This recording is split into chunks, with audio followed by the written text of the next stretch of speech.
Hey everyone, and welcome to This Explainer. Today, we are diving deep into something that happens behind closed doors in so many relationships. It's an unspoken dynamic, really. We're going to unpack some absolutely fascinating source material that shines a spotlight on the hidden, incredibly heavy burdens that supportive partners end up carrying every single day. So, let me ask you something right off the bat. Do you unconsciously carry the role of therapist, parent, and partner? It's a heavy question, right? But the source text highlights this deeply validating, totally exhausting reality. In so many relationships, partners find themselves managing way more than just their half of a romantic partnership. And the wildest part? They do it completely unasked. Here is our roadmap for today. First, we'll look at the overflowing plate.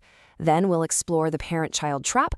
Third is recognizing the signals, followed by setting boundaries and communicating. And finally, we'll wrap it all up with supporting versus saving. All right, let's jump straight into part one, the overflowing plate, carrying the unspoken burden. The source identifies three massive roles that just sort of magically land on a supportive partner's plate. First up, the substitute parent. This is where you're implicitly asked to compensate for the other person's missing parent or heal their childhood trauma, like a mother wound or father hunger. Second, you become the nervous system co-regulator. Basically, you're constantly catching the emotional swings of a dysregulated nervous system, maybe due to something like ADHD. And third, you're expected to be a safe haven for burnout recovery. This requires literally infinite patience and carrying all the extra daily responsibilities. Honestly, taking on just one of these is incredibly tough, but being implicitly asked to carry all three at once, that's a task that would overwhelm even the most loving, patient partner in the world. Moving right along to section 2, the parent-child trap, a systemic shift in the relationship. So, what happens when you hold on to all those heavy roles for too long? Well, the source material defines this as a systemic shift. It's this gradual, sneaky transition from an equal partnership to a literal parent-child dynamic. When you continuously act as the substitute parent or the emotional shock absorber, the equality of your relationship just completely vanishes. And the heartbreaking result of that? The natural polarity, that spark, the romantic attraction, it totally disappears. The caring partner is left running on empty, exhausted by a job that, quite frankly, was never theirs to begin with. You might be thinking, well, if it's so exhausting, why do people keep doing it? Because the need is just so real. The caregiver feels immense, crushing guilt at the thought of stepping back. They think, if I stop doing this, I'm abandoning the person I love. But here is the critical reframe you need to hear. Setting a boundary is protection of the relationship, not a rejection of your partner. Let me say that again. It's protection, not rejection. If the caregiver doesn't set a boundary, they will inevitably collapse. A boundary is actually exactly how you keep the relationship alive. Which brings us to part 3, recognizing the signals. Are you caught in the loop? Let's get real for a second and look at the red flags. Do any of these sound familiar? The constant, nagging feeling that nothing you do is ever enough? A chronic, unexplained guilt that just weighs you down? Are you constantly tiptoeing around, walking on eggshells? Maybe you feel this desperately strong urge to just fix or save your partner. Or maybe you've suddenly realized that your own needs have been pushed to the back burner for months or, even years.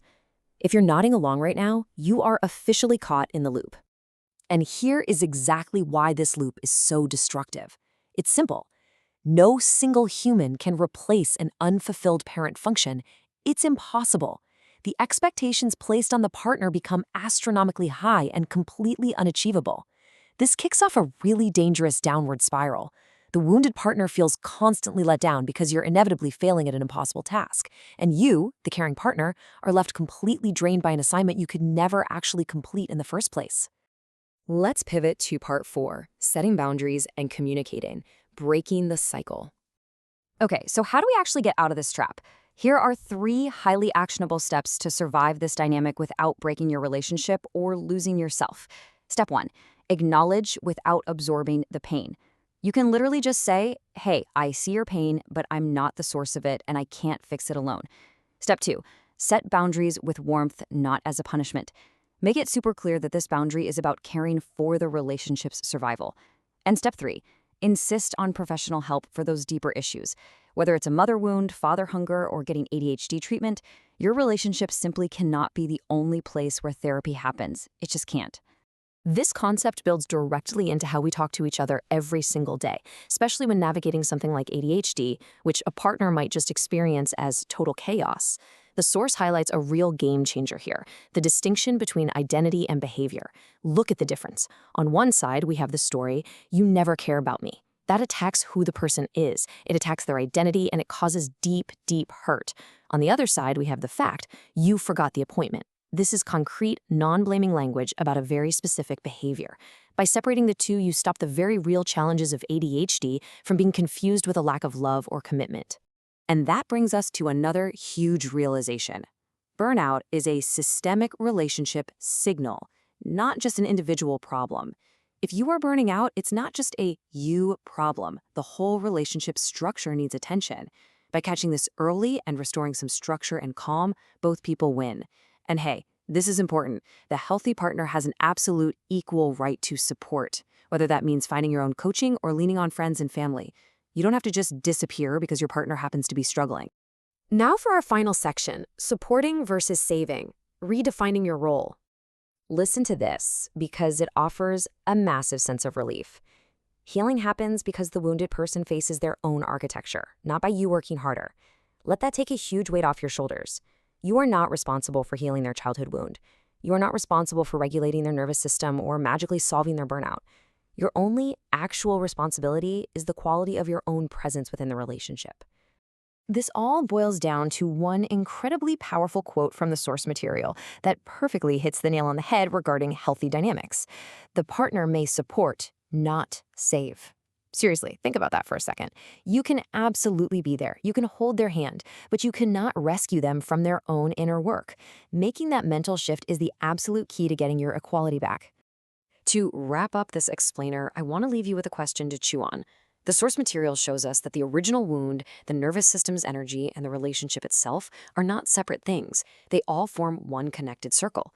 Seeing how these three levels interact is exactly what you need to start understanding your own patterns without judging yourself and without judging your partner.